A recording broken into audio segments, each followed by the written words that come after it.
अस्सलाम वालेकुम, news room में खुश आमदीद। मैं हूँ शफक शहजाद और मेरे साथ हैं उबैदुल्लाह सिद्दीकी। हम हाजिर होंगे अज़ान मगरिब के वक्फे के बाद। Welcome back to the news room. और यकीनी तौर पर अब से कुछ देर पहले बिलावल भुट्टो ज़रदारी पेशावर में वर्कर्स कन्वेंशन से खिताब कर रहे थे, जहां उन्होंने 16 माह की अपनी कारकर्दगी को ओन किया और बाकियों को भी कहा कि वो ओन करें और इस 16 माह की कारकर्दगी पर इलेक्शन लड़कर दिखाएं। यानी कि आम इंतखाबात का जो मौसम है उसमें एक यू टर्न वाले साहब पर तनकीद और दूसरा अपनी 16 माह की कारकर्दगी का मवाजना करते हुए एक दूसरे पर हमले, ये बज़ाहिर नज़र आ रहा है। दूसरी तरफ मियां मोहम्मद नवाज शरीफ की मेल मुलाकातें हो रही हैं। डोनाल्ड ब्लूम से वो मिले हैं, इससे पहले बरतानवी हाई कमिश्नर से उनकी मुलाकात हुई। ये मुलाकातें क्या बताती हैं या ये सिर्फ मुलाकातें हैं, इनको किस तरह से देखना है, इसको भी आज हम समझने की कोशिश करेंगे। शहबाज शरीफ के लिए आज अच्छी खबर थी। आशियाना जो रेफरेंस था 2018 का, उसमें आज शहबाज शरीफ समेत 10 मुल्ज़मान बरी हुए हैं। इसमें कुछ ब्यूरोक्रेट्स भी थे। ये क्या मामला है, केस क्या कहता था, नैब की क्या प्ली थी और फिर at the end of the day 2023 में साबित क्या हुआ है और अब नैब के क्या इरादे हैं, क्या वो अपील इस पर दायर करेगी या फिर मामला यहीं पर ख़त्म हो जाएगा, इसको भी ज़रा देखेंगे, समझेंगे, जानने की कोशिश करेंगे। इसके साथ साथ एक और अहम तरीन मामला गजा का मामला, जिसमें 42 दिन हो चुके हैं लेकिन इसराइली बर्बरियत अभी तक जारी है। इसराइल अपनी हर धर्मी पर कायम है और अभी तक जंगबंदी पर किसी किस्म का भी कोई इत्तेफाक नहीं हो सका और ना ही नज़र आ रहा है कि इसराइल इस किस्म की कोई चीज़ करता दिखाई दे रहा है। तो फिर अब इसी सारे सिलसिले को आगे बढ़ाते हैं। पहले सियासत पर बात कर लेते हैं। प्लीज़। तो पाकिस्तान के अवाम एक बार फिर मुस्लिम लीग नून पर एतमाद का इजहार करेंगे। मुल्क को मसाइल से मुस्लिम लीग नून ही निकाल सकती है। मुस्लिम लीग नून के कायद नवाज शरीफ ने यह सारी गुफ्तगू की है आज। उन्होंने कहा है कि मुस्लिम लीग नून ही इस मुल्क को बचा सकती है। अमरीकी सफ़ीर डोनाल्ड ब्लूम से उनकी जाती उम्रा में बड़ी अहम मुलाकात हुई है, जिसमें पाकिस्तान में आम इंतखाबात की तैयारियों और सियासी सूरत हाल पर तबादला ख्याल किया गया। मुलाकात में पाक अमरीका ताल्लुकात समेत बाहमी दिलचस्पी के उमूर पर भी गुफ्तगू हुई। इसके अलावा इसके साथ साथ साबिक वज़ीर-ए-आज़म ने फ़लस्तीन में फौरी जंगबंदी पर भी जोर दिया है। और इस मुलाकात से अगर पहले की बात करें तो 2 रोज़ कबल बरतानवी हाई कमिश्नर से भी नवाज शरीफ की मुलाकात हुई थी और उसमें भी इसी किस्म की चीज़ें डिस्कस हुई थी, इंतखाबात के हवाले से और फिर जो भी एक सियासी माहौल बन रहा है इस हवाले से। यकीनी तौर पर इन मुलाकातों को एक सियासी जमात ने कुछ और रंग दिया माजी में, लेकिन उमूमन ये सारी ही सियासी जमातों से मेल मुलाकातें हो रही होती हैं। इलेक्शन कमिश्नर से भी ये मुलाकातें हुई हैं। तो अमेरिका हमारा दोस्त मुल्क भी है, हमारा कई मामलात में इत्तेहादी भी है और पैसों के भी हमारे उसके साथ मामला चलते रहते हैं। तो उसका इंटरेस्ट रहता है पाकिस्तान की जमहूरियत में और वो इंटरेस्ट किस हद तक है, खैर ये डिबेटेबल है। राना सनाउल्लाह की ज़ेर सदारत मुस्लिम लीग नून का आज एक इजलास हुआ है, मुस्लिम लीग नून पंजाब का इजलास, जिसमें इंतखाबात की तैयारियों के हवाले से मामलात को देखा गया, तबादला ख्याल हुआ। राना सनाउल्लाह ने फिर प्रेस कॉन्फ्रेंस की, जिसमें कहा कि किसी जमात पर पाबंदी के हक में नहीं है, तमाम जमातों को इलेक्शन लड़ने की इजाज़त होनी चाहिए। उन्होंने सवाल पूछा कि क्या हमारे खिलाफ मुकदमात बनेंगे तो लेवल प्लेइंग फील्ड होगी, झूठे केसेस ख़त्म होने पर हमें लाडला कहा जा रहा है, ऐसा नहीं है। तमाम पार्टी जो है वो इलेक्शन में हिस्सा लेंगी और उसमें अवाम ने फैसला करना है। अवाम जिसे अक्सरियत देंगे वो पार्टी जो है वो गवर्नमेंट बनाएगी। तनकीद एक लिमिट और सियासी अंदाज से होना चाहिए, तो ऐसी तनकीद को ना सिर्फ हम बर्दाश्त बल्कि हम उसका एहतराम करते हैं कि अगर कोई और लीडर या कोई और जमात जो है वो दावा करती है तो उस दावे के ऊपर जो है वो हमें कोई इतना ज़्यादा कंसर्न नहीं होना चाहिए, क्योंकि कोई यहाँ पे कोई यक जमात यानी एक जमात की हुकूमत उन्हें बनने जा रही। जबकि दूसरी तरफ चेयरमैन पाकिस्तान पीपल्स पार्टी बिलावल भुट्टो ज़रदारी ने पेशावर में एक वर्कर्स कन्वेंशन से खिताब में कहा कि एक जमात महंगाई लीग बन चुकी है, वो गवर्नेंस करना भी नहीं जानते हैं। उन्होंने ये भी कहा कि ना ये लोग वोट को इज्जत देते हैं। मजीद कहा कि यू टर्न लेने वाला लीडर नहीं होता बल्कि बुज़दिल होता है। तमाम सियासी जमातों का चेहरा आवाम के सामने आ गया है। मजीद कहा कि मैं अपनी 16 कारकर्दगी पर इलेक्शन लड़ने के लिए तैयार हूँ, क्या बाकी भी लड़ेंगे? बाकी सियासी जमातों का अब असल अवाम के सामने आ गया है, जो अपने आप को तब्दीली का नुमाइंदे कहलवाते थे, उन्होंने तब्दीली नहीं तबाही किया। जो अपने आप को वोट की इज्जत के नुमाइंदे करार दिए थे, वो ना वोट का इज्जत करते हैं, ना खिदमत करने जानते हैं, ना गवर्नेंस करने जानते हैं। वो तो पाकिस्तान महंगाई लीग बन चुके हैं। बिलावल तो ऑन कर रहे हैं अपनी 16 माह की कारकर्दगी। अब हम यूसुफ रजा गिलानी की बात करें तो वो कह रहे हैं कि इंतखाबात में तमाम लोगों को यकसा मौके मिलने चाहिए। पीपल्स पार्टी ने हमेशा जमहूरी कुव्वतों को मुस्तहकम किया। हम मुल्क में सियासी इस्तेहकाम चाहते हैं। मुल्क का सबसे बड़ा मसला बेरोजगारी और महंगाई है। सुनते हैं मजीद उन्होंने क्या कहा। लेवल प्लेइंग फील्ड सबके लिए यकसा मौके होने चाहिए, किसी को प्रेफरेंशियल ट्रीटमेंट नहीं होनी चाहिए, और अगर ऐसा होगा तो वो इलेक्शंस जो होंगे उसको एक क्वेश्चन मार्क हो जाएगा।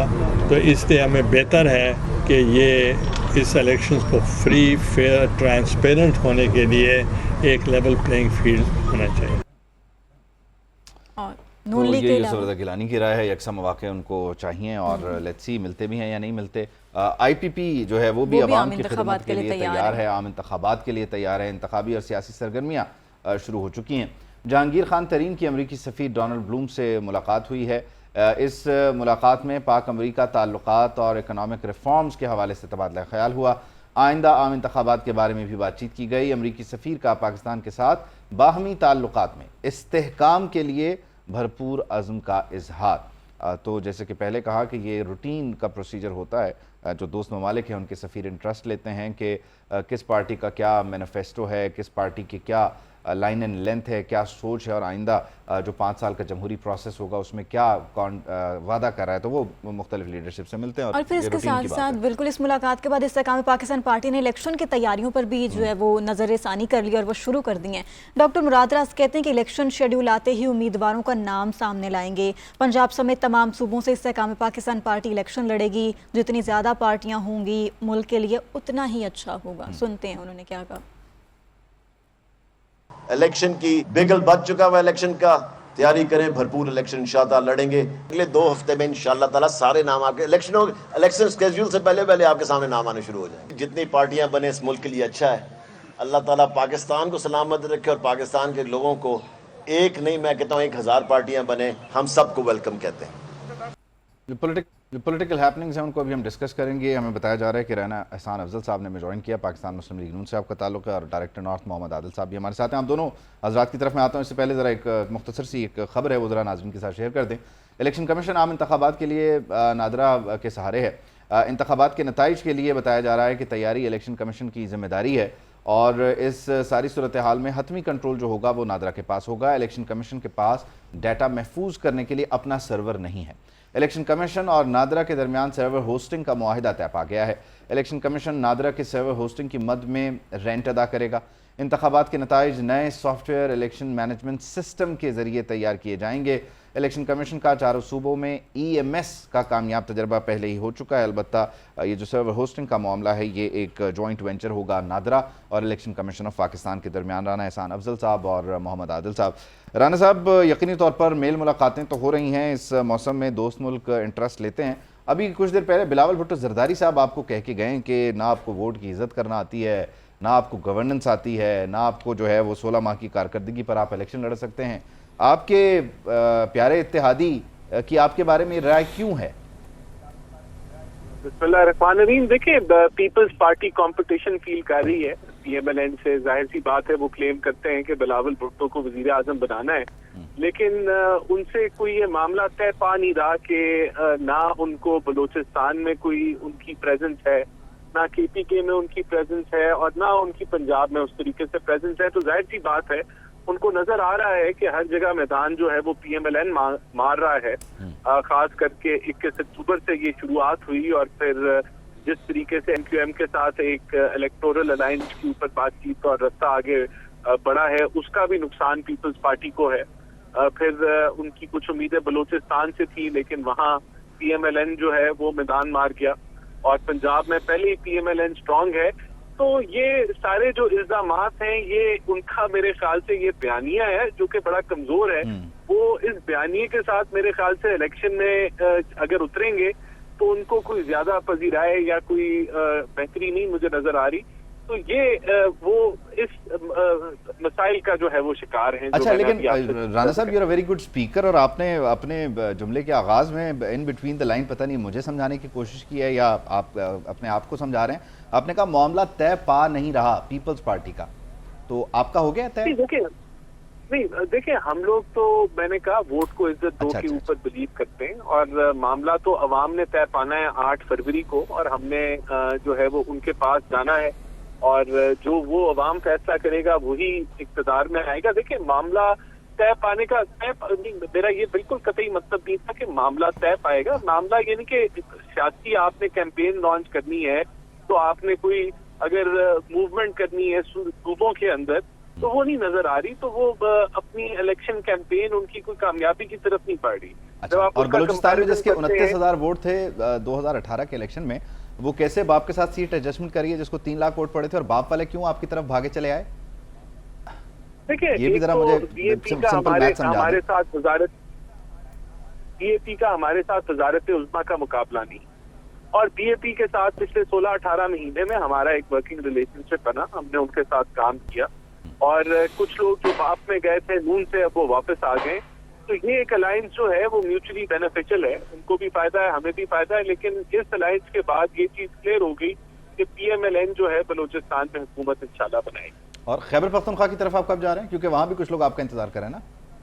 अगला एहदाफ बिल्कुल KPK का है, और अगला जिस सूबे को विजिट करेंगे मियां साहब वो KPK ही हो। और उधर PTI की तरफ जाएंगे आप?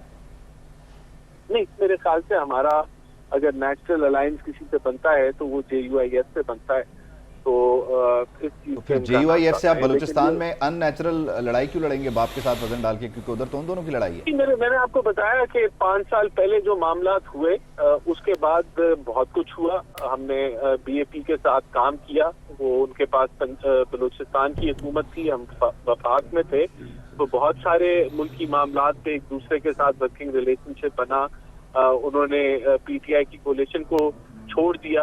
तो ये सारे इस सफर के बाद 5 सालों के अंदर बहुत कुछ हुआ। अब अगर हमारा उनसे कोई अलायंस बनता है या कोई सीट एडजस्टमेंट होती है तो वो अननेचुरल नहीं। अच्छा राना साहब, इसमें आपने कहा कि एक वर्किंग रिलेशन है, बीच में कुछ खड्डे वड्डे आए, उसमें से गुजर गए आप, लेकिन वो आपने बाप वाले जो वापस आए, जो नून लीग से ही गए थे, फिर बाप के हुए, फिर अब दोबारा आपकी तरफ आ रहे हैं, उनसे पूछा कि उन्होंने ज़ारी साहब के साथ हाथ क्यों किया था? देखिए, बिल्कुल ये तो अब वक्त के अंदर बहुत सारी चीजें जो है वो नुमायां हुई हैं, और इन गलतियों का एहसास उन्होंने किया तो वो वापस हमारी जमात में आए। अच्छा, और गलतियों का एहसास सिर्फ उन्हें ही हुआ? तो देखिए, मैं समझता हूँ, मैंने तो आपको बताया कि ये एक सफर गुजर गया है ना। पिछले 16 महीनों में एक वर्किंग रिलेशनशिप था, अगर तो ना होता, अगर उस वक्त वो PTI की कोalition को ही सपोर्ट करते रहते या PTI को ही सपोर्ट करते रहते तो और बात थी, लेकिन बहुत कुछ उसके बाद तय पा गया। तो मेरे ख्याल से अगर हम आज 5 साल पहले की बात करें और पिछले 16 महीने की बात ना करें तो फिर ये अनफेयर होगा। 16 महीनों में बहुत कुछ 18 महीनों के अंदर जमातों के साथ राब्ते भी हुए, वर्किंग रिलेशनशिप भी बना, तो इस वजह से ये अननेचुरल अलायंस नहीं है। अननेचुरल अलायंस यकीनी तौर पर नहीं है। मैं राना साहब आपसे रिक्वेस्ट करूंगा, आप साथ रहें, आदिल साहब भी क्योंकि हमारे साथ हैं, उनसे जरा कुछ तज्जिया भी हासिल कर लेते हैं आपकी इन बातों पे। आदिल साहब, आपने गुफ्तगू सुन ली, आप इस बीच मुस्कुराते भी रहें यकीनी तौर पर। देखें, मामलात जो हैं वो तय हो रहे हैं या उनको तय करने की कोशिश की जा रही है। आप इसका कोई और मतलब लेना चाहे ले ले, लेकिन तय होंगे 8 फरवरी को, ये राना साहब बता रहे हैं। ऐसा ही हो रहा है या पहले से सब कुछ तय है? वो कोई आजकल सोशल मीडिया पे भी लिख रहा है कि नून लीग का मंशूर है कि साड़ी गल हो गई है, वो क्या है?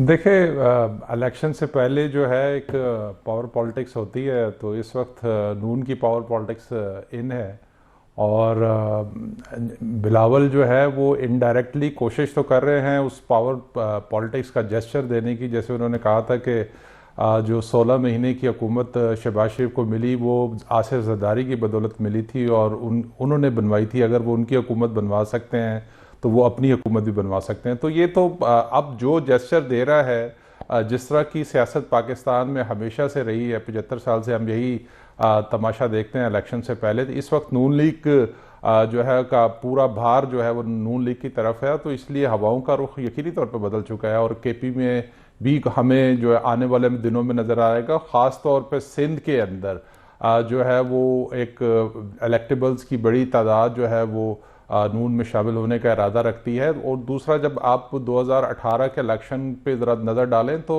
आप देखें कराची के अंदर जो मरकज़ की सीटें हैं वो बेशक PTI लेगी थी, लेकिन आप सूबे पे नज़र डालें तो 40+ सीटें जो है वो MQM के पास गई थी। तो ये बड़ा जो है वो क्वेश्चन मार्क होगा पीपल्स पार्टी के लिए, अलार्मिंग भी है सूरत। और पीपल्स पार्टी इसी वजह से खौफजदा भी है कि अगर सिंध के अंदर कोई इस तरह के मामलात हुए तो ये ना हो या सिंध से उनकी हुकूमत चली जाएगी या मरकज़ में उनके पास तादाद जो है वो कम हो जाएगी।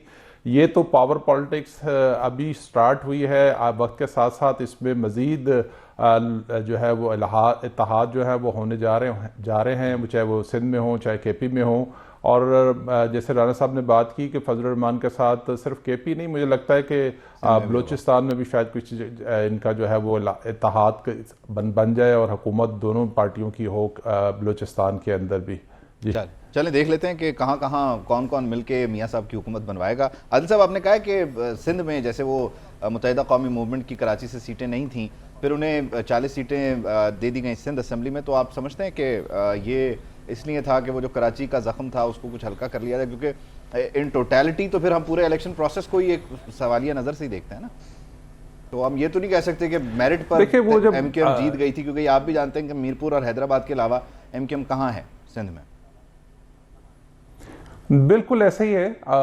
MKM ने हमेशा कराची और हैदराबाद की बुनियाद पर सियासत की है और हमेशा ही उनकी सियासत जो है वो एक प्रेशर ग्रुप के तौर पे रही है और वो हर हुकूमत में एक प्रेशर ग्रुप के तौर पे शामिल होते हैं और फिर जब इशारा आता है तो वो उस पर अलहदगी कर लेते हैं। तो इस वक्त भी अगर उनका नून से इत्तेहाद है तो काफ़ी अरसे से उनका पीपल्स पार्टी के साथ मामला चूँकि ठीक नहीं चल रहे थे और बहुत सारे जो बल्दियाती इलेक्शन हम के हवाले से कमिटमेंट थी पीपल्स पार्टी ने वो पूरी नहीं की, तो वो नेचुरल था। एक तो वो हो सकता है कि कुछ किसी की तरफ से उन्हें इशारा दिया गया हो कि नून के साथ हाथ मिला लें, तो इस वजह से उन्होंने मिला लिया और इसीलिए पीपल्स पार्टी के लिए ज़्यादा मुश्किल सूरत हाल है कि हो सकता है कि उनके लिए सिंध में हुकूमत बनाना इतना आसान ना हो। काफिली वाले और वो आपस में एक दूसरे से पूछते ही थे, तुम्हें आया, फिर पता चला किसी को नहीं आया।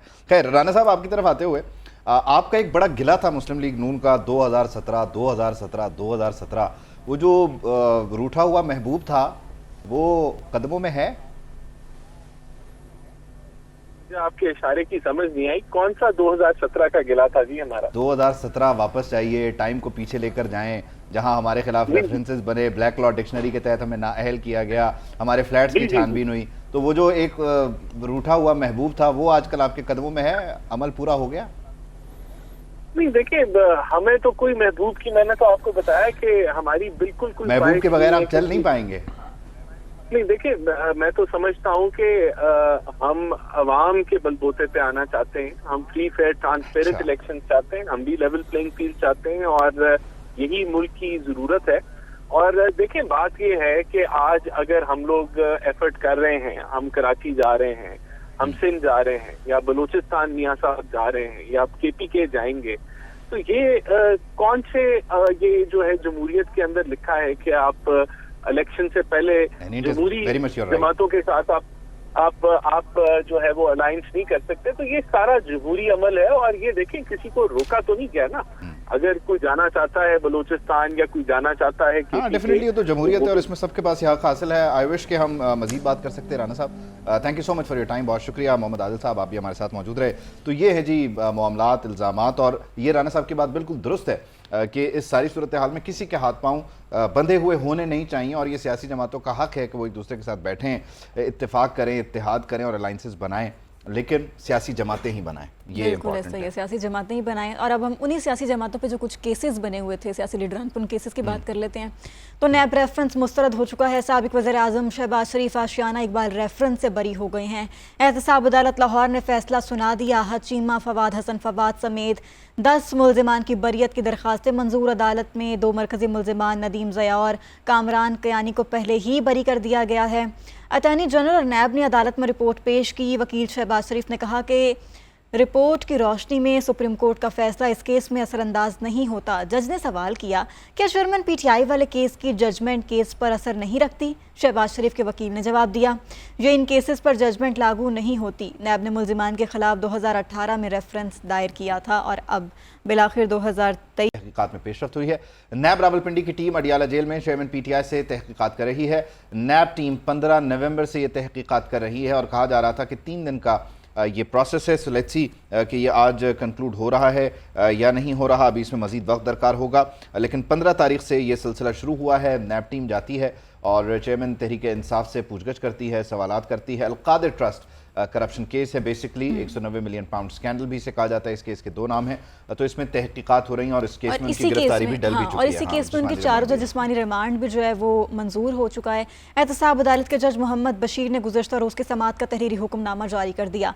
हुक्मनामे के मुताबिक नैब की जानिब से 10 रोज़ा जिस्मानी रिमांड की सदा की गई। चेयरमैन PTI को 21 नवंबर को दोबारा अदालत के रूबरू पेश करने का हुक्म भी दिया गया है। तो आज 18 नवंबर है और इसके बाद अब 21 नवंबर को उनको दोबारा पेश किया जाएगा। दूसरी जानिब अगर साइफर केस की बात करें तो इस्लामाबाद हाईकोर्ट ने साइफर केस में शाह महमूद कुरैशी की जमानत मुस्तरद करने का तफसीली फैसला जारी कर दिया। लिखा कि चेयरमैन PTI पर लगी दफात में सज़ा उम्र कैद या सज़ाए मौत है। जुर्म पर उभारने, जुर्म की साजिश या मुआवनत करने वाले को मरकजी मुजरिम की तरह ही देखा जाएगा। शाह महमूद कुरैशी को इसी तनाजुर में देखा जाएगा। अदालत जमानत मुस्तरद करके हिदायत करती है कि ट्रायल को 4 हफ्ते में मुकम्मल किया जाए। चूँकि शाह महमूद कुरैशी उस टाइम के फॉरेन मिनिस्टर थे, इसीलिए वो भी उसी तनाजुर में उनको देखा जाएगा और उन पर भी उसी किस्म की सहूलत का इल्ज़ाम है, तो उन पर भी मुकदमा चल रहा है। जबकि दूसरी तरफ इसी काबीना के एक और रुकन थे शेख रशीद अहमद, उन पर इंसदाद दहशतगर्दी अदालत में मुकदमा चल रहा है। रावलपिंडी की अदालत ने शेख रशीद की अबूरी जमानत मंजूर कर ली है। 9 मई के वाक़यात में शेख रशीद को 25 नवंबर तक गिरफ्तार न करने का हुक्म दे दिया गया है।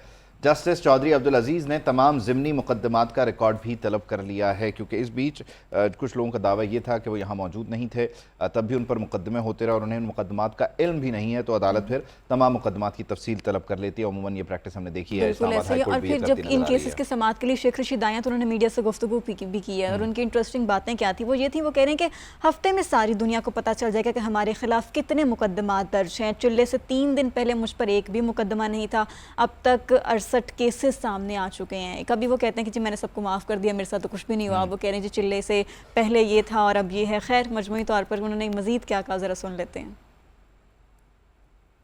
चौधरी अब्दुल अजीज साहब ने सारे ज़िमनी केसेस का रिकॉर्ड तलब कर लिया। ये हमें बहुत बड़ा अल्लाह सुब्हान ताला ने मदद की है कि हफ्ते के अंदर सारे मुल्क में पता लग जाएगा, सारी दुनिया में पता लग जाएगा कि चिल्ले के दौरान हमारे पे चिल्ले से 3 दिन पहले हाई कोर्ट में बयान दिया गया कि शेख रशीद के खिलाफ कोई केस नहीं है और चिल्ले के दौरान 23 ये और 68 केसेस इस वक्त तक मैदान में आ चुके हैं। अल्लाह को पता है, अल्लाह बहुत बड़ा है। तो इन तमाम अदालती कार्रवाइयों का ज़रा तफसीलन अहवाल जानते हैं। हमें ज्वाइन के नुमाइंदा PN आदिल सईद अब्बासी ने। आदिल कहिएगा, सबसे पहले तो शहबाज शरीफ को आज आशियाना इकबाल रेफरेंस से बरी कर दिया गया, पहले इसकी डिटेल्स दीजिएगा, फिर बाकी केसेस की तरफ भी आते हैं। देखिए, वो शहबाज शरीफ का जो केस है वो तो लाहौर की एहतसाब अदालत है, वो वहाँ पर लगा हुआ था। आज इस्लामाबाद में इस्लामाबाद हाई कोर्ट से जो फैसला आया साइफर केस में शाह महमूद की ज़मानत मुस्तरद होने का तहरीरी फ़ैसला जो है वो जारी किया गया। 10 सफ़ात पर मुश्तमिल ये तहरीरी फ़ैसला था, जिसमें कहा गया है कि chief justice Islamabad high court justice Aamir Farooq की जानिब से ये फ़ैसला जारी किया गया, जिसमें कहा गया है कि शाह महमूद की ज़मानत जो है वो मुस्तरद की जाती है, क्योंकि शाह महमूद पर मावनत का इल्ज़ाम है। लिहाजा मरकजी मुलजिम पर जो दफात लगाई गई हैं उन्हीं तनाजुर में शाह महमूद को भी दूसरे मुजरिम को भी देखा जाएगा, क्योंकि मावनत का इल्ज़ाम है शाह महमूद पे, तो लिहाजा उनकी ज़मानत जो है वो मुस्तरद हो गई थी इस्लामाबाद हाई कोर्ट से और उसका तफसीली फ़ैसला आज जारी किया गया है। उस फैसले में कहा गया है कि शाह महमूद पर जो इल्ज़ाम है उसमें ज़मानत नहीं बनती, बल्कि उसमें जो सज़ा है वो सज़ाए मौत या उम्र कैद की सज़ा हो सकती है। लिहाजा जिन दफात के तहत ये मुकदमा दर्ज किया गया है उनमें अदालतें जो हैं वो किसी भी मुलजिम को जब जमानत दे रही होती हैं तो उसमें इत्मीनान का इजहार करती हैं और देख सुन के जो है वो आपने हमें अपडेट किया इस साइफर केस के हवाले से। हम वापस आते हैं ब्रेक के बाद। Welcome back. दिन भर की 20 खबरें आप तक पहुंच चुकी हैं। अब ज़रा मौसमियाती तब्दीली, आलूदगी की बात कर लें। स्मॉग का रोग है इन दिनों। बागों का शहर आज भी फ़ज़ाई आलूदगी में पहले नंबर पर रहा। Unfortunately air quality index 403 record किया गया।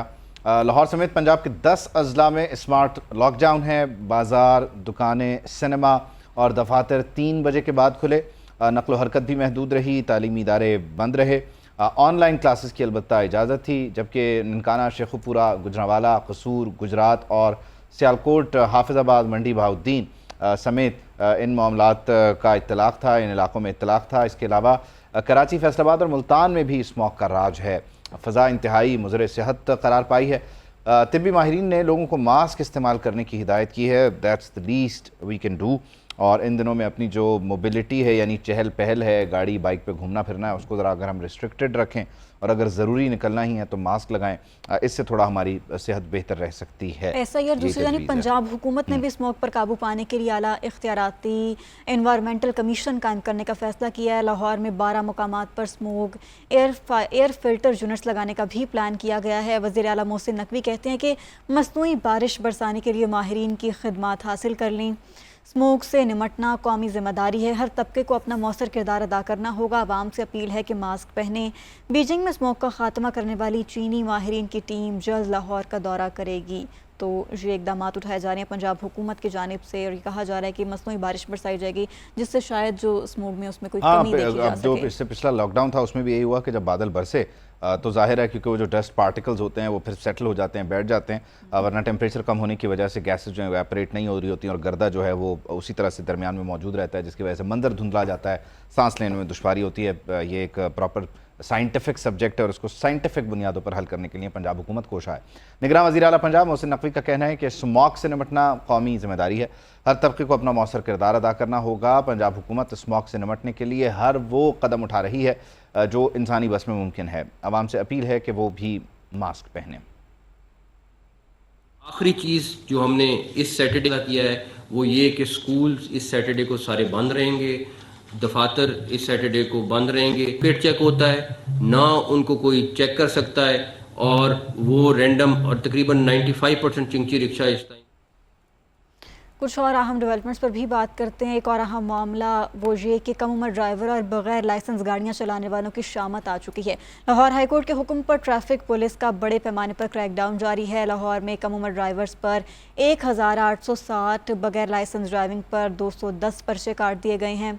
सैकड़ों गाड़ियाँ थानों में बंद हैं। CTO लाहौर के मुताबिक कम उम्र बच्चों को गाड़ी, मोटरसाइकिल देने वालों के खिलाफ भी मुकदमा दर्ज होगा। वालिदैन से 18 साल से कम उम्र बच्चों को गाड़ी और मोटरसाइकिल ना चलाने देने की अपील की गई है। तो ये अदालत की जानिब से कुछ अहकाम जारी किए गए। अदालत की तरफ से अहकाम थे और ये बेसिकली इशू तो शुरू हुआ था वो लाहौर डिफेंस कार हादसे से 6 अफराद उसमें हलाक हुए थे और उसके बाद फिर लाहौर पुलिस इन एक्शन है। फिर अदालत ने भी बरहमी का इजहार किया तो अदालत के हुक्म पर ये सारे मामलात हो रहे हैं। अभी हम एक ब्रेक शामिल करते हैं, ब्रेक के बाद आपके साथ। Welcome back to the news room. और न्यूज़ रूम में इस घंटे हम बात करने जा रहे हैं आम इंतखाबात से पहले जो सियासी गहमा गहमी है, महाज गर्म है।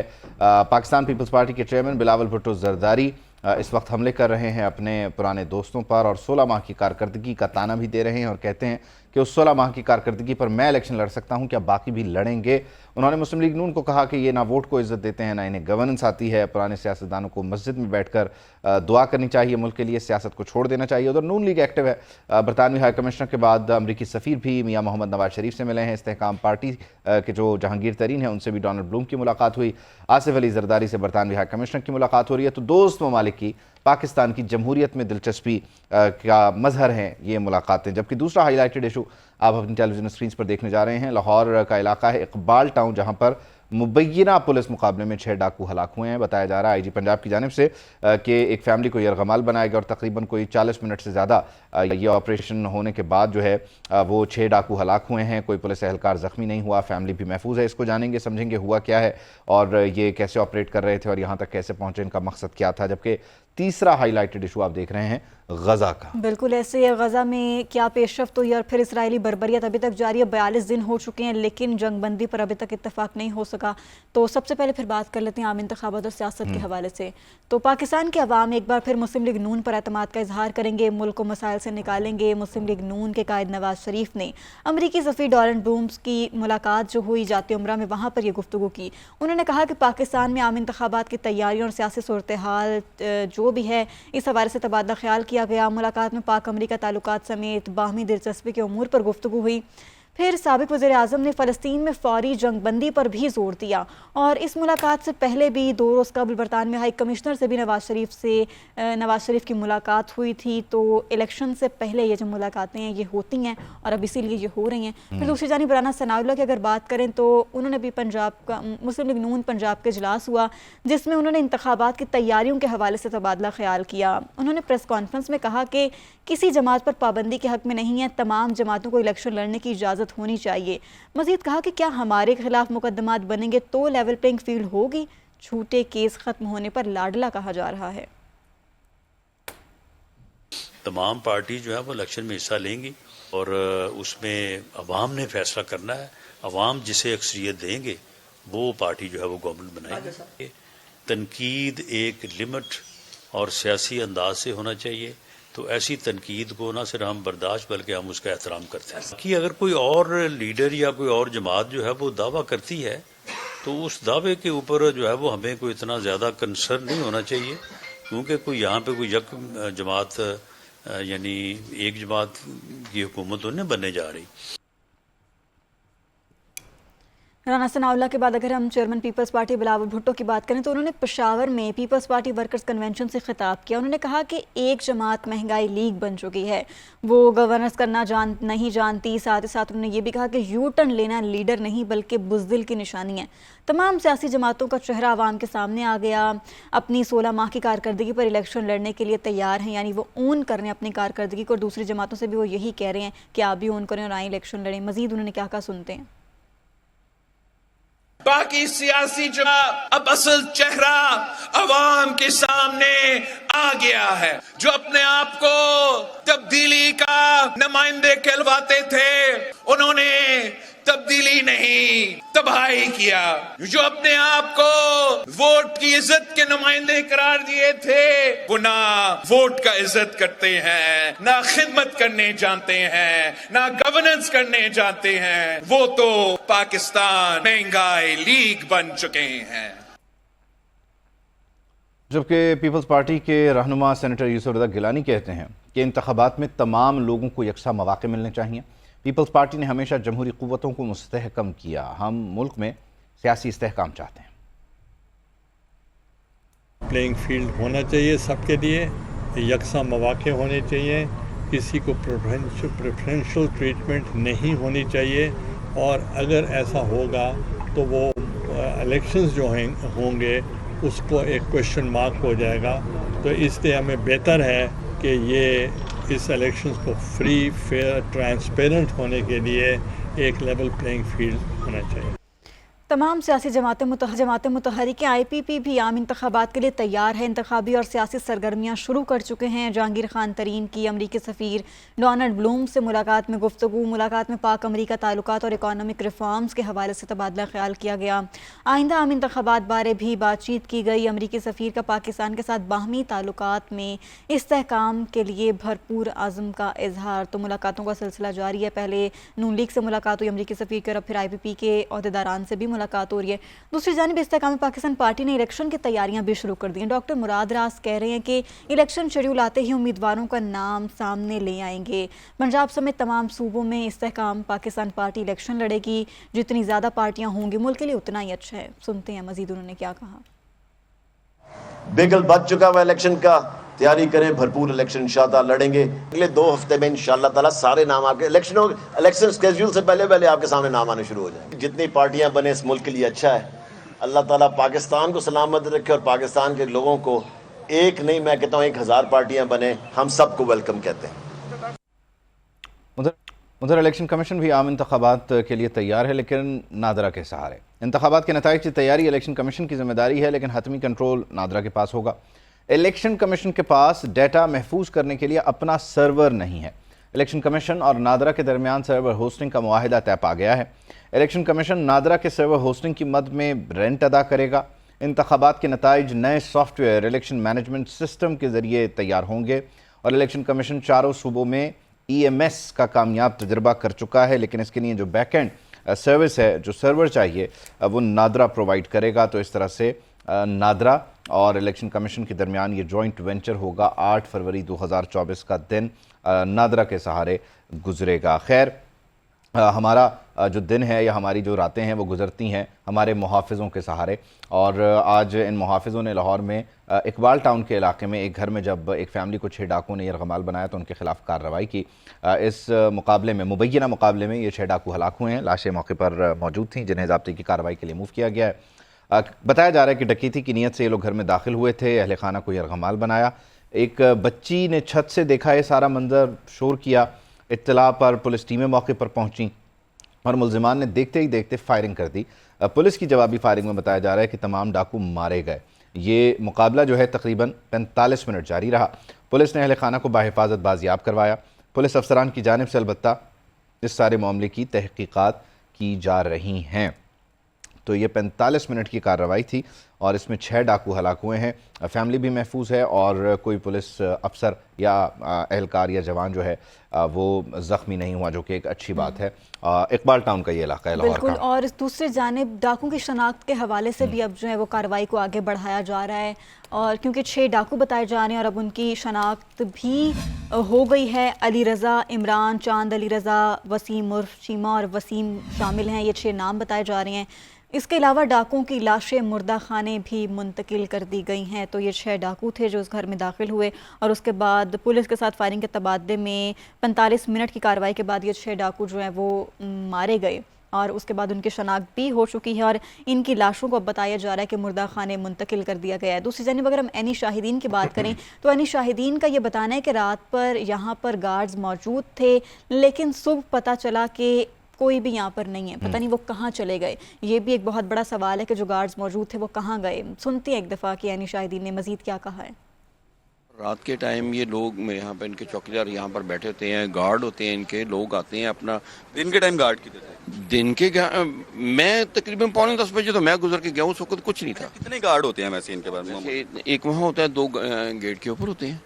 इस टाइम वो नजर नहीं आ रही? इस टाइम पहले कभी वारदात हुई है? नहीं, कभी कुछ नहीं हुआ, समझ ही नहीं आ रही थी। हम तो फिर पुलिस ने आगे फोर्स किया कि आप लोग ज़रा पीछे हट जाएं, क्योंकि कुछ भी हो सकता है ना। डाकू अगर वहाँ से फलांगते हैं, निकलते हैं, बाहर फायरिंग करते हैं, कोई इंजर्ड होता है बाहर बंदा, तो उसकी जिम्मेदारी फिर पुलिस के ऊपर आ जाए। तो इस मुबैना पुलिस मुकाबले में 6 डाकुओं की हलाकत का ये मामला है। एनी शाहिद की राय आपके सामने आ चुकी है। कई सवाल भी सर उठा रहे हैं। डाकू किस सवारी पर आए थे या कोई उन्हें छोड़ कर गया था? मुल्ज़िमान के पास अपनी कोई गाड़ी थी या नहीं थी? आसपास के लोगों ने कुछ देखा कि नहीं देखा? इन तमाम मामलात पर, इन तमाम पहलुओं पर तहकीक हो रही है और पुलिस का बताना है कि CCTV कैमरास की मदद से और दीगर जो भी ज़ाब्ते की कार्रवाई है उसके तहत इन सवालों के जवाब तलाश करने की कोशिश की जाएगी। जाए वक़ुआ का दौरा भी किया IG पंजाब डॉक्टर उस्मान अनवर ने और उन्होंने कहा कि इकबाल टाउन वाक़या पुलिस की बड़ी कामयाबी है।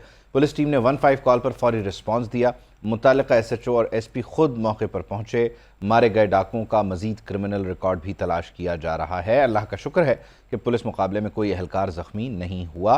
अहले खाना को भी बाहिफाजत बाजियाब करवाया। डाकू थे, उनसे पैसे मांग रहे थे, उन्हें थ्रेटन कर रहे थे। पुलिस ने उसके बाद उनको पहले महफूज बनाया, डाकू को काबू करने की कोशिश की, फायरिंग हुई और अल्हम्दुलिल्लाह डाकू हलाक हो गए। अभी उनकी तस्वीर खींच रही हैं, उनके फिंगरप्रिंट लिए जाएंगे। अगर जरूरत पड़ेगी तो उसके बाद फेस ट्रेस से पोलकॉम से रिकॉर्ड निकल के सारा आपके सामने आ जाएगा। अरसलान हैदर हमारे साथ मौजूद हैं, जाए वक़ुआ को सबसे कवर कर रहे हैं। अरसलान, ज़रा बताइएगा अब तक की क्या सूरत हाल है और इनिशियली ज़रा इसकी एक टाइमलाइन ड्रॉ करें कि ये डाकू कब दाखिल हुए इस घर में, कितने लोग इस घर में मौजूद थे, पुलिस पार्टी को इत्तला कब गई, पुलिस पार्टी आई कब, फिर ऑपरेशन कब कंक्लूड हुआ? ज़रा एक टाइमलाइन बता दें ताकि फिर हम फर्दर इसको इन डिटेल जानने की कोशिश करें। जी बिल्कुल, आज ये सुबह तकरीबन 9:45 पे जो पुलिस का कहना है कि इब्तदाई मालूमात के मुताबिक बात सामने कि 9:45 पर ये डाकू जो थे, ये 6 डाकू घर में दाखिल होते हैं। उसके बाद ये अहले खाना को यरगमाल बनाने लगते हैं, क्योंकि ये घर है 2 मंजिला। इसके ऊपर वाले फ्लोर पर एक क्लिनिक है, जो डॉक्टर साहब जो घर के मालिक है उनका अपना क्लिनिक है, और नीचे उनकी रिहाइश का है। वो अपनी तमाम फैमिली के साथ नीचे थे और उनकी एक बेटी फर्स्ट फ्लोर पर थी। तो डाकू ने जो है वो रस्सियाँ इकट्ठी करना शुरू की, इनको यरगमाल बना के रखा और उसके बाद इनको हरासा करना शुरू किया। इसी इसना में 10:24 पर पुलिस को 15 पर एक कॉल मसूल होती है इकबाल टाउन पुलिस को, जिसके बाद SHO Iqbal town, SP Iqbal town और डीएसपी इकबाल टाउन जो है वो फौरी ये तीनों एक साथ इस मौका पर पहुंचते हैं जिस जगह पे मैं खड़ा हूँ। ये बिल्कुल पीछे वो रिहाइश का है जहाँ पर ये वारदात हुई है। तो ये लोग यहाँ पहुँचते हैं और आते ही ये लोग दरवाज़ा जो है वो खोल के जब अंदर दाखिल होते हैं तो सामने पुलिस पार्टी पर जो है वो फौरी एक डाकू जो नीचे खड़ा हुआ था वो पुलिस पार्टी पर फायरिंग करता है। और मुख्तलिफ कमरों में मुख्तलिफ डाकू थे जो कि अहले खाना को कह रहे थे कि अपने ड्रॉर्स खोलो, अलमारियां खोलो। जिसके बाद एक डाकू जब पुलिस पार्टी पर फायरिंग करता है तो पुलिस एहलकार की जानिब से एसएचओ इकबाल टाउन की जानिब से पहली गोली चलाई जाती है। जिसके बाद वो दोबारा से पुलिस पर जब फायरिंग करता है तो एक सेकंड जरा अरसलान जरा मुझे स्टेप बाय स्टेप लेके चलें। 9:45 पे डाकू घर में दाखिल होते हैं, 10:24 पे पुलिस को इत्तला मिलती है। घर 5 मरले का है, 10 मरले का है, कितने कमरे हैं, कितने रिहायशी हैं, जरा ये बताएं पहले। जी बिल्कुल, ये एक कनाल का घर है। इसका ग्राउंड फ्लोर है। इसके ग्राउंड फ्लोर पर 4 बेडरूम्स हैं, एक लिविंग एरिया है और साथ में जो है वो ये, और उसके बाद इसके जो फर्स्ट फ्लोर है उसके ऊपर तकरीबन 8 के करीब कमरे बने हुए हैं। और वो क्योंकि क्लिनिक बनाया हुआ है उसके अंदर मुख्तलिफ कंसल्टेंट्स बैठते हैं, क्योंकि जो घर के मालिक हैं डॉक्टर आबाद वो काफ़ी बड़े जो है वो न्यूरो कंसल्टेंट हैं और उन्होंने अपनी रिहाइश गाह के ऊपर ही अपना क्लिनिक बनाया हुआ है। और जो शाम के टाइम पे क्लिनिक का टाइम होता है, शाम 6 बजे से रात 10 बजे तक वो इस क्लिनिक पर बैठते हैं। जब साथ में हमारे इधर जो इलाका मकीना उनका कहना है कि रात को तो यहाँ पर गार्ड्स भी बैठे होते हैं। इसी पे आ रहा हूँ, मुझे ये बताएं कि वो गार्ड्स यहाँ पर इनके जो होते हैं वो इनके अपने पर्सनल गार्ड्स हैं या वो गली की वो जो एक आप कह लीजिए सोसाइटी नुमा एक गली तय करती है कि हमने गार्ड रखना है, वो गार्ड्स हैं? दूसरा, घर में अपने मुलाजमीन हैं, मुआविनीन हैं जो मौजूद होते हैं, वो भी थे या नहीं थे, ज़रा ये भी बताएं। जी बिल्कुल, घर के अंदर मुलाजमीन भी हैं, घर में काम वालियाँ भी काम करती हैं और 2 गार्ड्स इसमें जो है वो क्लिनिक टाइम पे यहाँ पे जो है वो जॉब करते हैं। वो गार्ड्स जो है वो 6 बजे यहाँ आते हैं और रात 12 बजे तक यहाँ पे रुकते हैं, जिसके बाद वो यहाँ से चले जाते हैं। इसी तरह जब क्लिनिक टाइमिंग्स ख़त्म हो जाती हैं, मॉर्निंग टाइम में जब हमने ये भी सवाल किया कि दिन के वक्त ये गार्ड्स किधर थे, तो पुलिस का कहना है कि जब हमने लवाहिकीन से भी पूछा कि दिन में गार्ड्स किधर थे, तो उनका कहना है कि दिन में क्योंकि क्लिनिक नहीं चलता, सिर्फ रिहाइश का है, तो दिन में उन्हें गार्ड्स की ज़रूरत नहीं है इलाका में, तो इस वजह से गार्ड्स को यहाँ पे नहीं रखा जाता, रात के टाइम में बुलाया जाता है। इसी तरह अब पुलिस की जानिब से यही तहकीकात शुरू की गई हैं, जितने भी घर में मौजूद काम वाले मुलाजमीन थे, नौकरानियां थी, डेफिनेटली वो पहला लूप होल होता है। इसमें मुझे ये बताएं कि इस घर की जो फुटेजेस हमने देखे हैं उसमें सीसीटीवी कैमरास भी नज़र आ रहे हैं, तो इन सीसीटीवी कैमरास के ज़रिए क्या पता चल रहा है कि उन्हें कोई छोड़ के गया, वो खुद किसी सवारी पर आए थे या सड़क से बाहर से पैदल चलते हुए आ रहे थे, क्या कुछ इसको रिवर्स इंजीनियर किया गया, देखा गया? दूसरा, ये जो वाक़या होता रहा, आप बता रहे हैं कि जैसी दरवाज़ा खुला यहाँ पर फायरिंग हुई, तो इस इमारत को देखकर लगता है कि यहाँ पर दोनों तरफ से फायरिंग होती रही है? जी बिल्कुल, देखें अभी क्योंकि जैसे ये वाक़या हुआ, क्योंकि अंदर पुलिस मुकाबला हुआ था, तो जब यहाँ पर हम लोग भी पहुँचे तो इस घर को मुकम्मल तौर पे कार्डन ऑफ कर दिया गया था। किसी भी मीडिया पर्सन को और किसी भी गैर मुतल्लिका शख्स को अंदर जाने की इजाज़त नहीं थी, मासवाए पुलिस के। फ्रांसिक टीमें अब मौका पर मौजूद हैं, वो जिस जगह पर डेड बॉडीज़ पड़ी हुई हैं, एक जगह पे नहीं है, एक डेड बॉडी जो है वो सामने जो नज़र आ रही थी वो तो एक मेन एंट्रेंस पे पड़ी हुई है। इसी तरह एक अंदर जो लिविंग एरिया वहाँ पर है, एक ग्राउंड फ्लोर के बेडरूम में है और 2 डेड बॉडीज़ जो है वो ऊपर पड़ी हुई हैं और एक सीढ़ियों में पड़ी हुई है। ये पूरा स्केच जो है ये पुलिस की जानिब से हमें बताया गया कि इस तरह डेड बॉडीज अंदर पड़ी हुई हैं। अब उन्हें वहाँ से पुलिस छेड़ नहीं सकती क्योंकि फ्रांसिक टीमें मौके पर मौजूद है। फ्रांसिक टीम को भी ज़्यादा टाइम इसलिए लग रहा है यहाँ पे क्योंकि पहले एक डेड बॉडी को जो है मुकम्मल तौर पर उसके शवाहिद इकट्ठे किए गए, फिंगरप्रिंट्स लिए गए ताकि उसकी शनाख्त हो सके। अच्छा, इसमें एक चीज़ और है, तो हो चुकी है, आप इन चीज़ों को कवर करते रहते हैं, आपका काम है, आप क्राइम बीट के एक माशाल्लाह पुराने रिपोर्टर हैं। मुझे ज़रा ये बताएं कि 9:45 पे जब ये घर में दाखिल हुआ और 10:24 पे पुलिस यहाँ आई, ये बीच में कमोबेश कुछ नहीं पौना घंटा बन जाता है मोहतात अंदाजे के मुताबिक, या चलें 35-40 मिनट बन जाते हैं। 35-40 मिनट में 6 लोग घर के अंदर मौजूद थे। अगर वो 1 पॉइंट एजेंडा के तहत आए थे कि यहाँ पर अगर कोई कैश है, सोना है, जेवरात है, उनको लेकर जाना है, तो 6 लोग, एक कनाल का घर, आपने मुझसे ज़्यादा क्राइम स्पॉट्स देखे हुए हैं। ये इतनी देर बाद जब पुलिस आई तब भी वो वहाँ मौजूद थे, लोगों के हाथ पाँव बंधे हुए थे। ज़रा कुछ आपकी समझ में आ रहा है मामला? जी देखिए, ये आज की जो ये वारदात है, ये पूरा जो मामला हुआ है, ये मुबैना पुलिस मुकाबला जो है, ये काफ़ी सवालात इसने खड़े किए। लेकिन जब हमने दिन भर अब यहाँ पर इन्वेस्टिगेशन की है, बहुत से लोगों से हमने बातचीत की है, बहुत से लोगों से पूछा है, और सबसे पहले जो पॉइंट था जो यहाँ पे ज़्यादा लोगों को नज़र नहीं आ रहा था, इस घर के फर्स्ट फ्लोर पे एक विंडो है विंडो के ऊपर भी गोली जो है वो लगी हुई है। और जब हमने पुलिस से पूछा कि ये जो फायर था ये किसने किया, तो उनका कहना था कि जब पुलिस की गाड़ियां बाहर खड़ी हुई तो ऊपर कमरे में मौजूद डाकू ने विंडो से पुलिस पार्टी पर फायरिंग की, जिसका निशान है। अब फ्रांसिक टीमों को भी ज़्यादा टाइम इसलिए लग रहा है कि अंदर दीवारों पर जो है वो बहुत ज़्यादा बुलेट्स लगी हुई हैं, अंदर तकरीबन 45 मिनट गोलियों का जो है वो तबादला होता है। ये भी बताना है अहले इलाका का। तो कहते कि ये जब सारी चीज़ें हमने देखी हैं, एक मुकम्मल हमने इसके ऊपर एक इन्वेस्टिगेटिव जो है हमने जब काम किया, तो अभी तक तो ये लग रहा है कि ऐसा ही लग रहा है कि अंदर 6 डाकू मौजूद थे और पुलिस ने अरसलान, इसमें एक चीज़ और है, आप अपने तजर्बे की रोशनी में ज़रा मुझे अगर बता सकें, मेरी रहनुमाई कर सकें। 45 मिनट अगर पुलिस और डाकुओं के दरमियान मुकाबला होता रहा तो डेफिनेटली ये छोटा वेपन तो यहाँ पर इस्तेमाल नहीं हुआ होगा।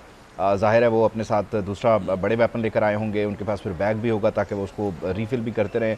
तो ये तो फिर इस तरह की मूवमेंट, जब 6 लोग बैग पहन के आ रहे हैं, उनके पास बड़ा हथियार भी है, उनके पास उसके रिफ़िल भी है, उसको क्या कहते हैं, क्या कहते हैं उसको, वो जो जिसको लोड करते हैं, मैगजीन्स। हाँ, मैगजीन्स, थैंक यू, मैगजीन्स होंगी, तो ये पूरी तैयारी होगी ना। तो ये कहीं किसी कैमरा में ट्रेस नहीं हो रही, ये अचानक से आया ऊपर से। ये मैं बताने लगा था आपको कि इस घर के बाहर तकरीबन 4 कैमरास जो है वो फ्रंट पे लगे हुए हैं। इसके एक लेफ्ट कॉर्नर पे, एक राइट कॉर्नर पे, एक मेन एंट्रेंस के ऊपर, और एक जो पोर्च है इस घर का दाखिल होते, उससे जब हम इनके लिविंग एरिया में एंटर होते हैं तो उस साइड पे टर्न करके जो है वो उस डायरेक्शन में एक कैमरा जो है वो वहाँ पे लगा हुआ है। 4 कैमरास जो है यहाँ लगे हुए हैं। अब जब हमने सीसीटीवी का पूछा पुलिस से कि सीसीटीवी फुटेज में क्या आया, ये डाकू कहाँ से आए, तो इसके ऊपर अभी तक तो उनकी जानिब से कहा गया है कि आपसे सीसीटीवी फुटेज भी शेयर की जाएगी कि ये डाकू किस तरह से घर में दाखिल हुए, क्योंकि अभी तो पुलिस सिर्फ फ्रांसिक टीमें जो है वो मौका पर हैं और पुलिस किसी चीज़ को नहीं छेड़ी। अंदर पड़े हुए जो गोलियों के खोल हैं उनको भी अपनी जगह पर रखा हुआ है और वहाँ पे सर्कल करके पुलिस फ्रांसिक को जो है वो पूरा सपोर्ट कर रही है ताकि अच्छे से इस वाक़े की फ्रांसिक रिपोर्ट एक मुरतब हो सके। फ्रांसिक रिपोर्ट में भी तमाम तरह हक़ाइक़ जो है वो सामने आएंगे कि आखिर ये वाक़या कैसे हुआ, जिसके इसके बाद अब सीसीटीवी फुटेज जो है वो सबसे मेन चीज़ है। अभी तक पुलिस इसके ऊपर कोई मौक़िफ़ नहीं दे सकी कि ये डाकू जो थे, ये जो रोड है, ये जहाँ पे मैं खड़ा हुआ हूँ, ये कॉलेज ब्लॉक है, इसकी बेकेवल मोड़ से ये अगर हम दाखिल हों अंदर तो ये बिल्कुल 7वां या 8वां घर है जहाँ पे वारदात हुई है। और दूसरी जानिब अगर हम जाए तो वादत रोड पे यहाँ से हम आसानी जा सकते हैं। 2 रास्ते हैं, ये बिल्कुल एक समझे कि एक मेन रोड है, लेकिन अभी तक ये डायरेक्शन का पुलिस की जानिब से नहीं बताया गया कि डाकू लेफ्ट से आए कि राइट से आए, किस गाड़ी में आए, के सवालात बहुत हैं। और इस तरह के जो पुलिस मुकाबले होते हैं वो ख़त्म तो हो जाते हैं, लेकिन उसके बाद सवालात होते हैं और उन सवालात के जवाब अक्सर मिलते नहीं हैं। खैर, लेट्स वेट एंड वॉच। दूसरी तरफ कराची का इलाका डिफेंस, जहां पर ड्रम से एक खातून की लाश मिलने का वाक़या था, पुलिस ने मकतूला की शनाख्त का अमल मुकम्मल कर लिया है। DIG साउथ असद रज़ा के मुताबिक ड्रम से बरामद होने वाली लाश 30 साला हसीना नामी खातून की है। ये मकतूला महमूदाबाद की रिहायशी थी और ख़ातून की हज़रतुल्लाह नामी शख्स से दोस्ती थी। हज़रतुल्लाह फ़ेज़ 8 में एक चीनी कंपनी में ड्राइवर है। खातून हज़रतुल्लाह के साथ क़य्यूमाबाद में रिहाइश पजीर थी। खातून का एक जानने वाला शुएब और हज़रतुल्लाह मफरूर हैं। दोनों मुबैना मुल्ज़मान की तलाश जारी है। शायान हमें कराची से ज्वाइन कर रहे हैं, ज़रा उनसे बात करते हैं, तफसील जान लेते हैं। शायान, बताइएगा क्या तफसील सामने आ रही है इस वाक़े की, और क्या इसको चेक कर लिया गया है कि इसमें ये सिर्फ कत्ल का मामला है, इसमें कोई ज़्यादती का पहलू तो शामिल नहीं है? जी देखें, गुज़िश्ता रोज़ जो तकरीबन रात के 10 से 11 बजे के करीब जो है रेस्क्यू को इत्तला मिली थी कि कराची के इलाके डिफेंस फेज़ 7 में जो है एक खाली प्लॉट में जो है वो ड्रम रखा गया था जिसमें जो है खातून की लाश मिली थी, जिसको जो है फौरी तौर पे रेस्क्यू ने अस्पताल मुंतकिल कर दिया, जिसके बाद जो है पुलिस की कार्रवाई भी शुरू कर दी गई थी। और आज जो है DIG साउथ की जानिब से कहा गया है कि पोस्टमार्टम मुकम्मल कर लिया गया है, जबकि बताया जा रहा है कि पोस्टमार्टम रिपोर्ट में जो है इसकी उम्र 20 से 25 के दरमियान, जबकि इसकी शनाख्त जो है हसीना के नाम से की गई है, जो कि क़य्यूमाबाद में जो रिहाइश पजीर थी। और बताया जा रहा है कि हज़रतुल्लाह नामी जो है शख्स वो इसके साथ रहता था और जो कि कराची के इलाके डिफेंस फेज़ 8 में जो है वो एक टैक्सी ड्राइवर के तौर पे जो काम कर रहा था और वो इसके साथ रहता था। जबकि खातून का एक अजीज़ी रिश्तेदार भी बताया जा रहा है कि शुएब नामी जो कि फ़रार है और पुलिस की जानिब से जो है इनकी तलाश भी जारी है, छापेमार कार्रवाइयाँ भी की जा रही है और मज़ीद भी जो है तफ्तीश की जा रही है। नहीं, ये हज़रतुल्लाह का ताल्लुक़ किस इलाके से शायद? जी देखें, अभी तो उसका जो है वो मफरूर है, जिस तरह पुलिस ने बताया है। जो ही उसके हिरासत में उसको लिया जाएगा उसके बाद जो है तहकीकात को मजीद बढ़ाया जाएगा। इस वक्त जो है सिर्फ बॉडी पुलिस के हवाले, जिसके जानिब से जो है वो ब्लड सैंपल और दीगर जो है ये भी कराची के मालूम नहीं होती, महमूदाबाद में रह रही हैं, किसी और इलाके से यहाँ आई होंगी, तभी किसी और जगह पर किसी और शख्स के साथ रह रही हैं। इनका आबाई इलाका कौन सा है? जी देखें, अभी जो है पुलिस ने इस तरह का कोई बयान नहीं दिया कि मुलजमान का और जो है खातून का ताल्लुक कहाँ से है। बस इब्तदाई तौर पे यही बताया गया है कि ये कयूमाबाद में जो है हजरतुल्लाह नाम शख्स के साथ रिहाइश पजीर थी और हजरतुल्लाह जो वो डिफेंस में काम करता था और इसकी खातून की लाश भी जो वो डिफेंस में ही मिली है। तो बहुत सारे सवालात जो है इस पे पैदा होते हैं, जबकि पुलिस जो है इस वक्त मजीद तफसीलात बताने से जो है गुरेज कर रही है। आप हमें तफसीलात से अपडेट करें। 20 से 25 साल खातून की उम्र बताई जा रही है और कुछ दीगर पहलू हैं, उन दीगर पहलुओं पर तफ्तीश हो रही है। पुलिस ने अभी तक क्योंकि जवाब नहीं दिए तो ये सवाल हमारे रायगां गए हैं, लेकिन लेट्स सी इस स्टोरी का क्या निकलता है। अफसोसनाक वाक़या है, खातून जिनकी उम्र 20 से 25 साल है, उनकी ड्रम से लाश मिली। बिल्कुल ऐसे। अब कुछ दीगर मामलात पर नज़र डालते हैं। स्मोक की बात करें तो स्मोक का रोग बागों का शहर आज भी फ़ज़ाई आलूदगी में पहले नंबर पर है। एयर क्वालिटी इंडेक्स की बात करें तो 403 रिकॉर्ड किया गया। लाहौर में पंजाब के 10 अजला में स्मार्ट लॉकडाउन है। इसके अलावा बाज़ार, दुकानें, सिनेमा और दफातर भी 3 बजे के बाद खुलना शुरू होंगे। नकलो हरकत महदूद है, तालीमी इदारे बंद रहेंगे। ऑनलाइन क्लासेस की इजाज़त। ननकाना, शेखुपुरा, गुजरांवाला, कसूर, गुजरात और सियालकोट शामिल हैं। हाफिज़ाबाद, मंडी, बहाउद्दीन में भी तलाक होगा। इसके अलावा कराची, फैसलाबाद और मुल्तान में भी स्मोक का राज फ़ज़ा इंतहाई मुज़र सेहत करार दे दी गई है। तिब्बी माहिरीन ने लोगों को मास्क इस्तेमाल करने की हिदायत कर दी है। कहा यह जा रहा है कि अगर आप बाहर निकलें तो मास्क का इस्तेमाल यकीनी बनाएं ताकि किसी हद तक जो इसके असरात हैं उनसे बचा जा सके। कुछ हद तक आप इससे बच सकते हैं, लेकिन बहरहाल हर वो सांस जो आप ले रहे हैं उसमें ये ज़रात आपके साथ जा रहे हैं और फिर वो गला, सीना, सांस लेने में दुश्वारी ये एक मुसलसल मामला रहेगा। खैर, इस मौके पर काबू पाने के लिए आला इख्तियारी एक इन्वायरमेंटल कमीशन कायम करने का फ़ैसला कर लिया हुकूमत पंजाब ने। लाहौर में 12 मकामात पर स्मॉग एयर फ़िल्टर यूनिट्स लगाने का भी प्लान है। वज़ीर आला पंजाब मोहसिन नकवी कहते हैं कि मसनूई बारिश बरसाने के लिए माहिरीन की खिदमात हासिल करनी है। स्मॉग से निमटना कौमी जिम्मेदारी है और हर तबके को अपना मौसर किरदार अदा करना होगा। अवाम से अपील है कि वो मास्क पहने। उन्होंने कहा कि बीजिंग में स्मॉग का खात्मा करने वाली चीनी माहिरीन की टीम जल्द लाहौर का भी दौरा करेगी। Welcome back. कुछ इंतखाबात 2024 की तैयारियों के हवाले से बात करें तो इलेक्शन कमीशन इंतखाबात शफाफ बनाने के लिए कोशिशें कर रहा है। DROs और ROs की हर किस्म की सहूलियात देने का फैसला किया गया है। ज़राए का ये कहना है कि इलेक्शन कमीशन का आम इंतखाबात में DROs और ROs को लैपटॉप देने का भी फैसला।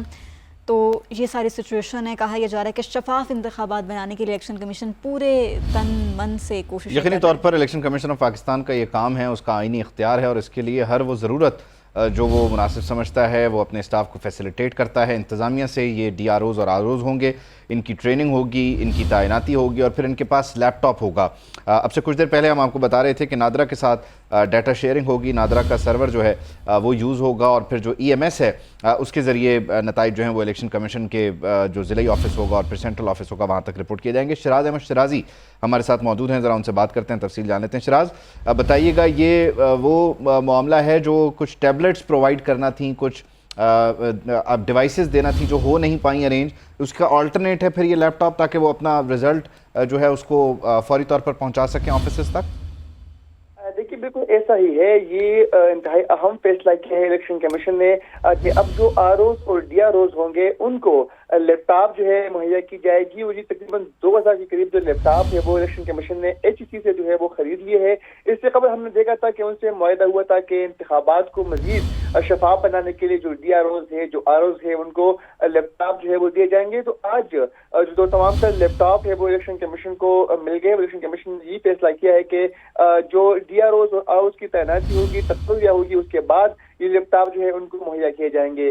जब हमने ज़राए से पूछा कि 2000 लैपटॉप काफी ज्यादा है तो उनका ही मौक़िफ़ था कि जो लैपटॉप खराब होंगे तो उसके मध्य जो उसके पास जो है ये लैपटॉप जो है वो दिए जाएंगे। और इलेक्शन कमीशन ने जो है इंतखाबात को शफाफियत की तरफ जाने के लिए ये फैसला किया है और अब ROs और DROs को लैपटॉप मुहैया किए जाएंगे। ठीक है, ROs और DROs को ये लैपटॉप दिए जाएंगे ताकि मामला जो है वो मज़ीद शफाफ हो सके। 2018 में RTS मौजूद था और RTS पर तहफ़्फ़ुज़ात थे, उसके फेलियर को लेकर बहुत सारे सवालात थे और इस मरतबा EMS के ज़रिए काम होगा और EMS का जो बैकएंड सर्वर है वो नादरा प्रोवाइड करेगा और फिर उस सर्वर तक जो डाटा फीडिंग है वो DROs और ROs कर रहे होंगे अपने लैपटॉप्स के ज़रिए, ताकि इलेक्शन का जो मरहला है 8 फरवरी 2024 का जो दिन है वो साफ, शफाफ, ट्रांसपेरेंट हो। तो शिराज अहमद शिराजी हमें अपडेट करे तो उनका शुक्रिया। हाँ, और अब कुछ अदालती कार्रवाइयों पर, अदालती मामलात पर नज़र डाल लेते हैं। नैब रेफरेंस मुस्तरद, साबिक वज़ीर आज़म शहबाज शरीफ आशियाना इकबाल रेफरेंस से बरी। एहतसाब अदालत लाहौर ने फैसला सुना दिया। आहद चीमा, फवाद हसन फवाद समेत 10 मुलजिमान की बरियत की दरख्वास्तें भी मंजूर। अदालत 2 मरकजी मुलजिमान नदीम ज़िया और कामरान कियानी को पहले ही बरी कर चुकी है। अटॉर्नी जनरल और नैब ने अदालत में रिपोर्ट पेश की। वकील शहबाज शरीफ ने कहा कि रिपोर्ट की रोशनी में सुप्रीम कोर्ट का फैसला इस केस में असरअंदाज नहीं होता। जज ने सवाल किया, क्या चेयरमैन PTI वाले केस की जजमेंट केस पर असर नहीं रखती? शहबाज शरीफ के वकील ने जवाब दिया, जो इन केसेस पर जजमेंट लागू नहीं होती। नैब ने मुलजिमान के खिलाफ 2018 में रेफरेंस दायर किया था। और दूसरी जानिब 190 मिलियन पाउंड स्कैंडल की तहकीकात में भी पेशरफ्त सामने आई है। नैब रावलपिंडी की टीम अडियाला जेल में चेयरमैन PTI से तहकीकात कर रही है। नैब टीम 15 नवंबर से तहकीकात कर रही है। 3 रोज़ का कहा गया था, आज तीसरा दिन है, 18 नवंबर है, 15 से तहकीकात जारी हैं और अब देखना ये कि इस तहकीकात में मज़ीद क्या पेशरफ्त होती है। ये तहकीकात कंक्लूड हुई हैं या नहीं हुई, ये एक बड़ा अहम सवाल मौजूद रहेगा। और 4 रुकनी ये टीम थी जो रोज़ाना की बुनियाद पर गुज़श्ता 3 दिन से 4 दिन से जा रही थी और आज बताया जा रहा है कि उसने फिर तहकीक की है। इसी केस में गिरफ्तारी है, जिस्मानी रिमांड भी है और 4 रोज़ा जिस्मानी रिमांड जो है 190 मिलियन पाउंड स्कैंडल केस में चेयरमैन PTI का वो मंजूर हुआ है। एहतसाब अदालत के जज मोहम्मद बशीर ने गुज़श्ता रोज़ की जो समात है उसका तहरीरी हुक्मनामा जारी कर दिया है। हुक्मनामे के मुताबिक नैब की जानिब से 10 रोज़ा जिस्मानी रिमांड की इस्तदा की गई। चेयरमैन PTI को 21 नवंबर को दोबारा अदालत के रूबरू पेश करने का हुक्म दे दिया गया है। 10 रोज़ा रिमांड की इस्तदा मुस्तरद करते हुए सिर्फ और सिर्फ 4 रोज़ा ये रिमांड है जो कि नैब को मिला है। और दूसरी तरफ एक और मामला चेयरमैन PTI पर भी है और उनके दौरे हुकूमत के वज़ीर ख़ारिजा शाह महमूद कुरैशी पर भी है और ये है साइफ़र का मामला। इस्लामाबाद हाई कोर्ट ने साइफ़र केस में शाह महमूद कुरैशी की ज़मानत मुस्तरद करने का तफसीली फैसला जारी कर दिया। जी हाँ, लिखा कि चेयरमैन PTI पर लगी दफात में सज़ा उम्र कैद या सज़ाए मौत है। जुर्म पर उभारने, जुर्म की साजिश या मुआवनत करने वालों को मरकजी मुजरिम की तरह ही देखा जाएगा। तो शाह महमूद कुरैशी को इसी तनाजुर में देखा जाएगा। अदालत ज़मानत मुस्तरद करके हिदायत करती है कि ट्रायल को 4 हफ्ते में मुकम्मल किया जाए। तो 4 हफ्ते का वक्त दिया गया है। अदालत की जानिब से कहा गया कि ट्रायल को 4 हफ्ते के अंदर मुकम्मल किया जाए। फिर दूसरी जानिब रावलपिंडी की इंसदाद दहशतगर्दी की अदालत ने शेख रशीद की अबूरी ज़मानत भी मंजूर कर ली है। 9 के वाक़यात में शेख रशीद को 25 नवंबर तक गिरफ्तार ना करने का हुक्म दे दिया है। जस्टिस चौधरी अब्दुल अजीज़ ने तमाम ज़िमनी मुकदमात का रिकॉर्ड भी तलब कर लिया है। और इसी मौका पर जब शेख रशीद केस की समाअत के बाद मीडिया से गुफ्तगू कर रहे थे तो उनका कहना था कि हफ्ते में सारी दुनिया को पता चल जाएगा कि हमारे खिलाफ कितने मुकदमात दर्ज हैं। चिल्ले से 3 दिन पहले मुझ पर एक भी मुकदमा नहीं था, अब तक 68 केसेस सामने आ चुके हैं। सुनते हैं उन्होंने मजीद क्या कहा। चौधरी आपने सारे ज़िमनी केसेस का रिकॉर्ड तलब कर लिया। ये हमें बहुत बड़ा अल्लाह सुब्हान ताला ने मदद की है कि हफ्ते के अंदर सारे मुल्क में पता लग जाएगा, सारी दुनिया में पता लग जाएगा कि चिल्ले के दौरान हमारे पे चिल्ले से 3 दिन पहले हाई कोर्ट में बयान दिया गया कि शेख रशीद के खिलाफ कोई केस नहीं है और चिल्ले के दौरान 23 ये और 68 केसेस इस वक्त तक मैदान में आ चुके हैं। अल्लाह को पता है, अल्लाह बहुत बड़ा है। खबर चकवाल से है, जहां थाना सदर की हुदूद में तलबा के साथ मुबैना बदफेली का मामला। पुलिस के मुताबिक मदरसे के 2 असातिज़ा ने मुबैना तौर पर 14 तलबा को मुबैना जिनसी तशद्दुद का निशाना बनाया। पुलिस ने मुकदमा दर्ज करके दोनों मुलजिमान को गिरफ्तार कर लिया है। चकवाल में ये अफसोसनाक वाक़या रिपोर्ट हुआ। पुलिस का बताना है कि 14 बच्चों के साथ जिनसी ज़्यादती हुई है, जिनसी तशद्दुद रिपोर्ट हुआ है और 2 लोग इसमें मुलव्वस हैं जो कि मकामी जो मदरसा है वहाँ के मुअल्लिम हैं, उस्ताद हैं और उन्हें गिरफ़्तार कर लिया गया है। थाना सदर की हुदूद में बच्चों के साथ तलबा के साथ मुबैना बदफेली का मामला रिपोर्ट होने पर पुलिस ने इसको इन्वेस्टिगेट किया तो पता चल रहा है कि 2 जो लोग हैं, 2 अफराद जो इसमें मुलव्वस हैं, जो उस्ताद के तौर पर काम कर रहे थे, उन्होंने इन 14 बच्चों के साथ बदफेली की है, जिन्हें गिरफ़्तार कर लिया गया है, मुकदमा दर्ज कर लिया गया है। एक मुलजिम को जातली और दूसरे को मियाँ वाली से गिरफ़्तार किया गया है। DPO की जानिब से ये बताया जा रहा है। चकवाल में ये वाक़या सामने आया, जहाँ पर एक मदरसे में ये बच्चे पढ़ते थे और 14 बच्चों के साथ बदफेरी की तस्दीक हो रही है। इब्तदाई तौर पर मुकदमा दर्ज करते हुए 2 अफराद को गिरफ्तार कर लिया गया है। जी हाँ, अफसोसनाक खबर है ये चकवाल से, जहाँ पर उसातिज़ा की जानिब से खबर ये सामने कि उस 2 उसातिज़ा ने 14 बच्चों के साथ मुबैना तौर पर ज़्यादती की और जिसके बाद पुलिस ने मुकदमा दर्ज कर लिया है। कुछ दीगर मामलात पर बात करें तो कम उम्र ड्राइवर्स और बगैर लाइसेंस गाड़ियां चलाने वालों की शामत आ गई है। बिलाखिर लाहौर हाईकोर्ट के हुक्म पर ट्रैफिक पुलिस का बड़े पैमाने पर क्रैकडाउन जारी है। लाहौर में कम उम्र ड्राइवर्स पर 1860, बगैर लाइसेंस ड्राइविंग पर 210 पर्चे कट गए हैं। सैकड़ों गाड़ियां थानों में बंद हैं। CTO लाहौर के मुताबिक कम उम्र बच्चों को गाड़ी मोटरसाइकिल देने वालों के खिलाफ भी मुकदमा दर्ज होगा। वालिदैन से 18 साल से कम उम्र बच्चों को गाड़ी और मोटरसाइकिल ना चलाने देने की अपील भी की गई है।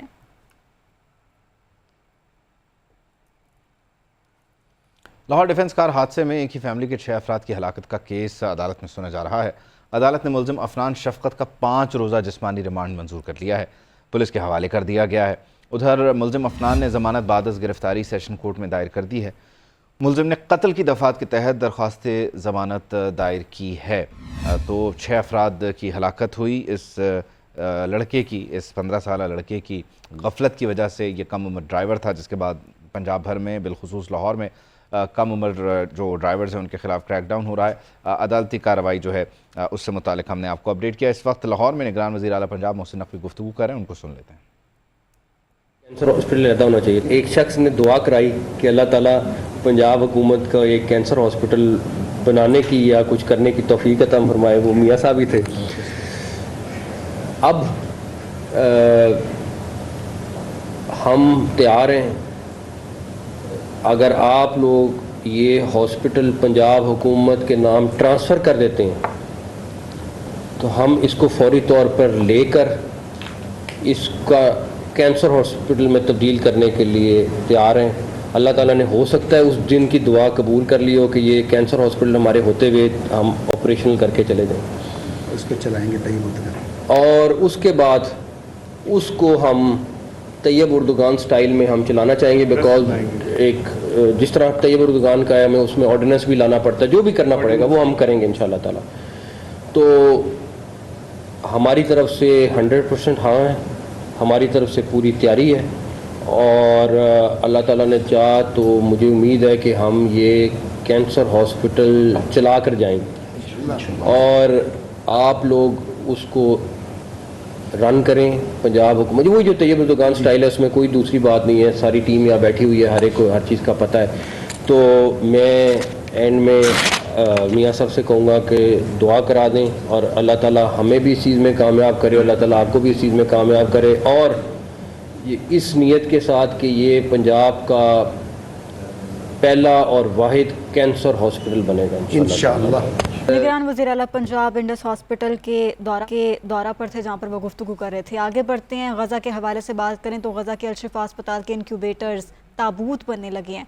हर गुजरते दिन के साथ मरीज़ शहीद होने लगे, बच्चे और ख़वातीन भी इसमें शामिल हैं। इसराइली फोर्सेस का अस्पताल का मुहासरा जारी, टैंक बदस्तूर बाहर मौजूद हैं, ड्रोन्स की परवाज़ें। अल-शिफा अस्पताल में 7000 के करीब अफराद महसूर हैं, जबकि तिब्बी अमला और पनाह लेने वाले फ़लस्तीनी शामिल हैं। बिजली पानी बंद है। गज़ा के अस्पताल जेल का मंजर पेश करने लगे हैं।